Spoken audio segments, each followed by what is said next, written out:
Hello everyone, my name is Kanchan Shivaji Avalkonde and today's topic is method overriding. Defines the method overriding as a features in a Java that allows a subclass to provide a specific implementations for a method that already defined in its superclass. In which the method overriding is a key aspect of a polymorphism, which allowing the different object to respond the differently to the same methods, differently to the same method call. Emphasize that overriding happens only in inheritance hierarchy between the superclass and a subclass.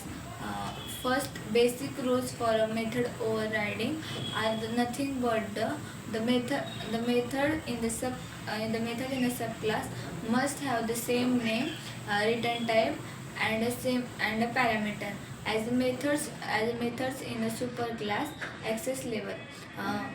Second is the access level. The access modifier of the overriding methods can't be more restrictive than that of the overridden method. For example, if a method in a superclass is a public, the overriding method in a subclass must also be a public. Final method. A final method in a superclass cannot be overridden in a subclass because final is a constant. Static methods cannot be overridden, only hidden, using the same name in the subclass.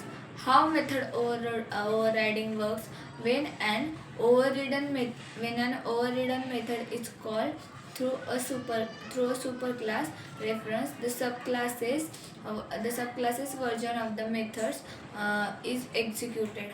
Also, annotations in overriding. Describing the annotations used in a method overriding is the @override annotation, which is optional but highly recommended. It helps it helps to the compiler to identify the errors if the method signature in a subclass doesn't match the superclass. Using the @override improves the code readability and the maintenance. Fifth is nothing but the why we use the method overriding. Runtime polymorphism. Uh, Runtime polymorphism allows the Java to determine which methods to execute at a runtime, rather than the compile time, supporting the dynamic method dispatch.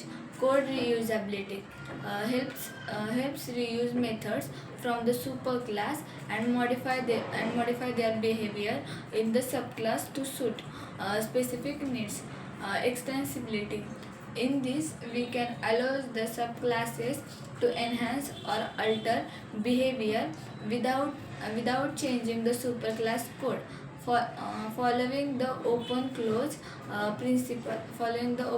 principle in design. Super keyword. Uh, in overriding.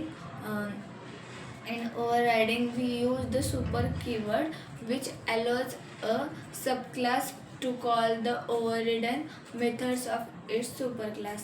We can override the superclass methods using the super keywords. Here, if we use the super.sound line calls the sound method from animal before executing the additional code in the dog class. Method overriding versus method overloading. In the overloading, same method, but different parameters within the same class. It's a compile time polymorphism. Also, also next is a method overriding. Same method in method overriding, same method name and parameters in a subclass and superclass. It's a runtime polymorphism features. There are some advantages of a method overloading. First is nothing but the uh, supports the runtime polymorphism. also enhance the flexibility by allowing the specific implementations in a subclasses, promotes the cleaner, more modular code through a structured code. That's all about the method overriding. Thank you.